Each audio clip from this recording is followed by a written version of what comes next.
네, 교과서 30쪽으로 넘겨서 각 기둥의 겨냥도를 완성해 보세요. 겨냥도가 뭔지 5학년 때 배운 직육면체와 정육면체 복습하면서 알아봤죠? 겨냥도. 학생이 또 친절하게 알려주네요. 입체도형의 겨냥도를 그릴 때 보이는 모서리는 실선, 보이지 않는 모서리는 점선으로 나타내요.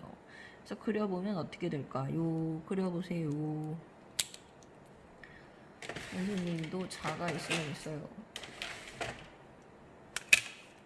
네, 자를 가지고 한번 그려보면 네, 앞에 있는 부분은 이 모서리는 내 눈에 보이죠? 그렇기 때문에 실선 이렇게 뒤에 기둥 부분 뒤에 있는 이 모서리 같은 경우는 내가 이렇게 앞에서 봤을 때 보이지 않죠? 얘를 돌렸으면 모를까? 그래서 보이지 않기 때문에 이 모서리는 점선. 무조건 점선과 실선을 그리는 거 아니라는 거. 네, 두 번째. 이것도 각기둥이죠? 위아래 면이 서로 평행하고 합동인 다각형으로 이루어진 기둥 모양의 도형이잖아요.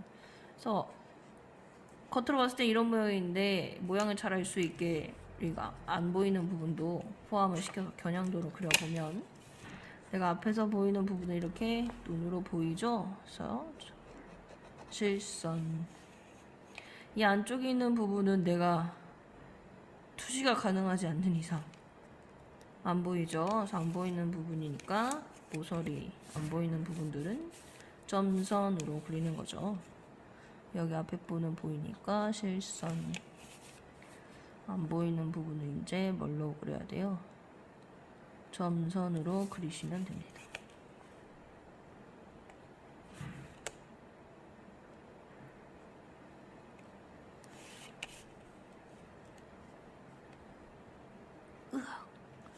아휴, 너무 못생겨 그렸네요. 여기 실선 아니에요? 점선이에요. 모서리와 모서리 이렇게 닫혀 있어야 되는데. 네. 이렇게 해서 그리는 게 겨냥도였어요. 네, 아까 각기둥의 뜻을 알아보면서 선생님이 활용했던 기둥이죠. 각기둥들. 질문을 한번 답을 해볼까요? 얘네들은 각기둥이에요. 색칠된 두 면의 공통점은? 써볼 수 있을 것 같은데요.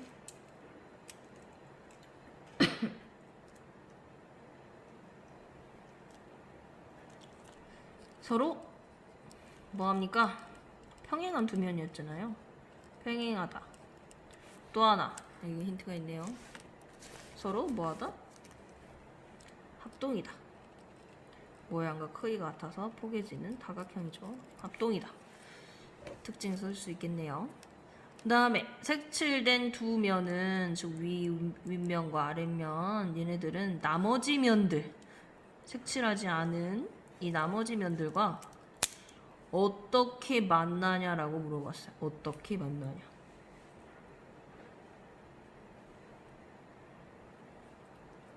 어떻게 만날까요? 여기 색칠된 부분과 색칠되지 않는 나머지 면 만나는 모습 형태를 보면 그냥 만난다. 뭐 잘 붙어 있다. 이런 게 아니라 4학년 때 수직과 평행을 배우면서 수선, 수직 이런 말들 배웠죠.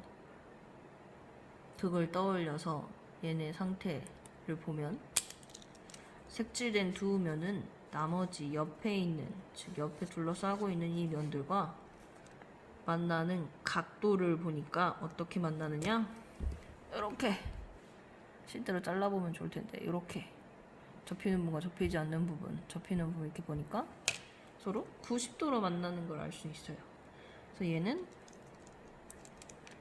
모두 수직으로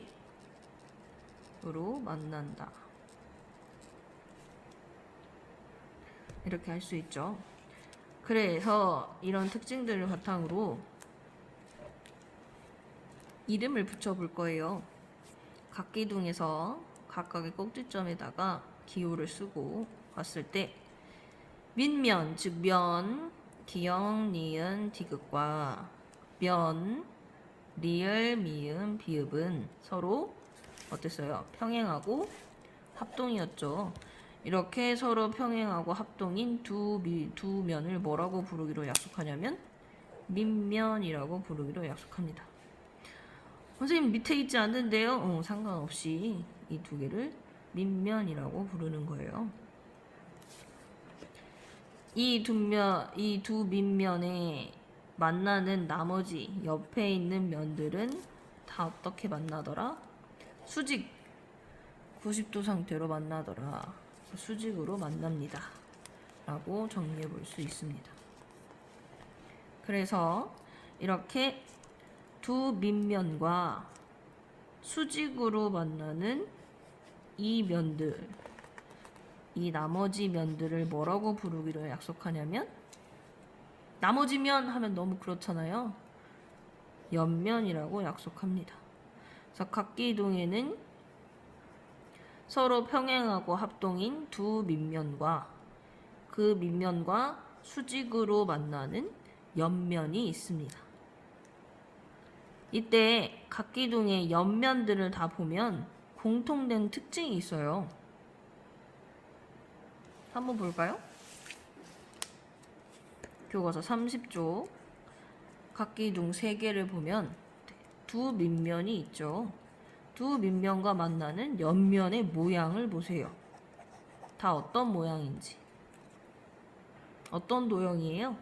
모두 다? 네.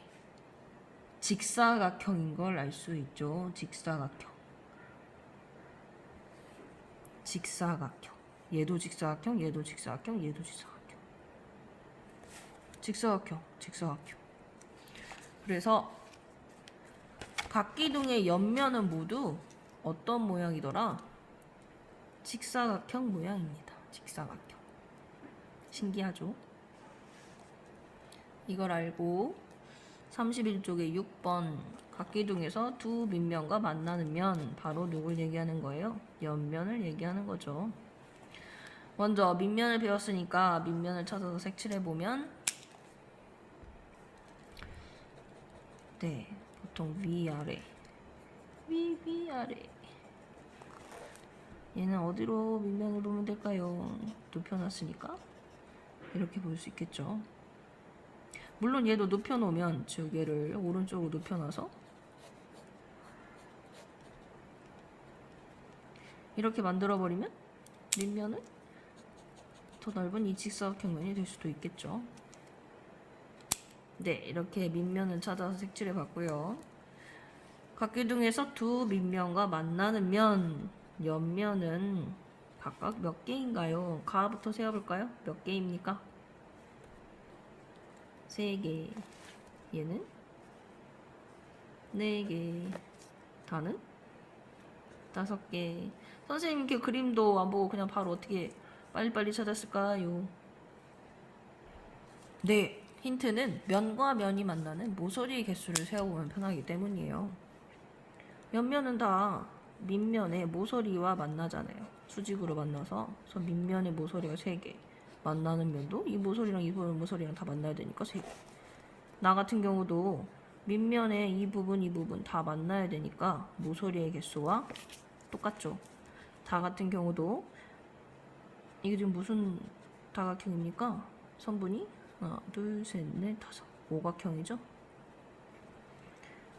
네, 오각형을 밑면으로 가지고 있는 이 각기둥은 밑면과 다 만나는 부분이 옆면이잖아요.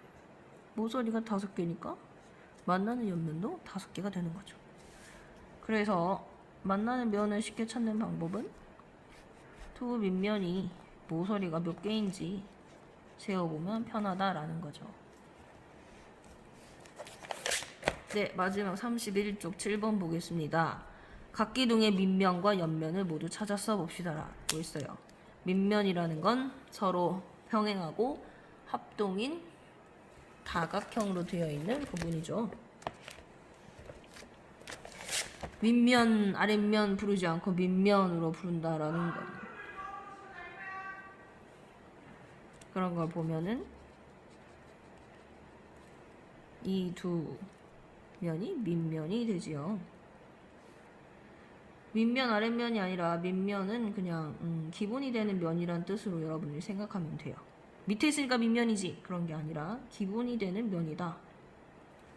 그래서 밑면을 써보면 가까이 꼭지점에 기호를 붙여준 이유는 이 기호를 활용해서 면을 표시하라는 거죠.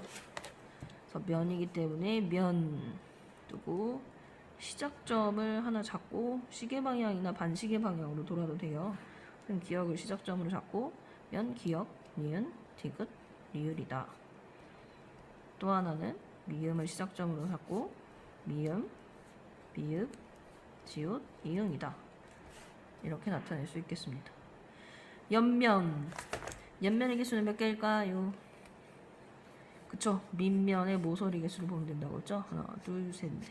옆면의 개수는 4개예요.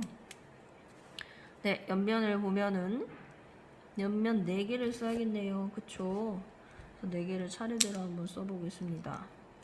역시나 면이기 때문에 면이다 라는 뜻으로 면. 누구부터 해볼까? 네, 여기 앞에 보이는 거. 이쪽. 면, 기역,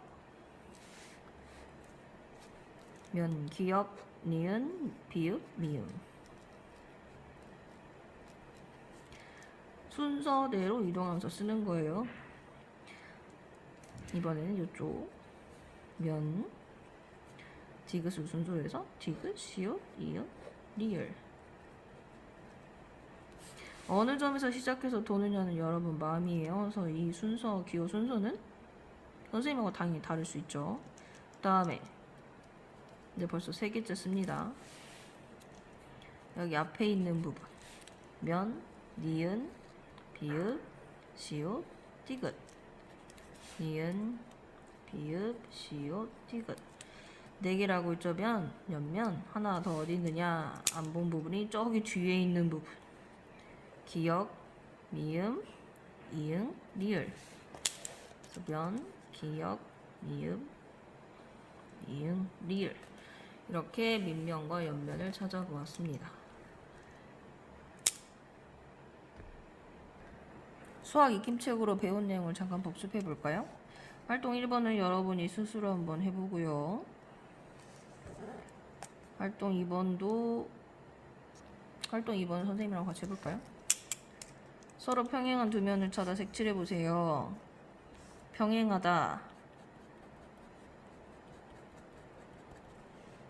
이게 밑면이 되겠죠? 이 밑면의 수직인 면, 밑면의 수직으로 만나는 면은 무슨 면? 옆면이라고 부르죠. 그래서 옆면 같은 경우에는 몇 개인가요? 어떻게 하면 쉽다고요? 밑면의 모서리 개수를 세보면 쉽다고 했어요. 얘랑도 만나야 되고, 얘랑도 만나야 되고, 얘랑도 만나야 되고, 얘랑도 각각 만나야 되니까 하나, 둘, 셋, 넷, 다섯. 실제로 면 5개가 되는 거죠. 그래서 옆면을 모두 찾아 써보세요. 반드시 면이라고 쓰고 5개를 기호 순서대로 해서 써보시면 되겠습니다. 한번 해보세요.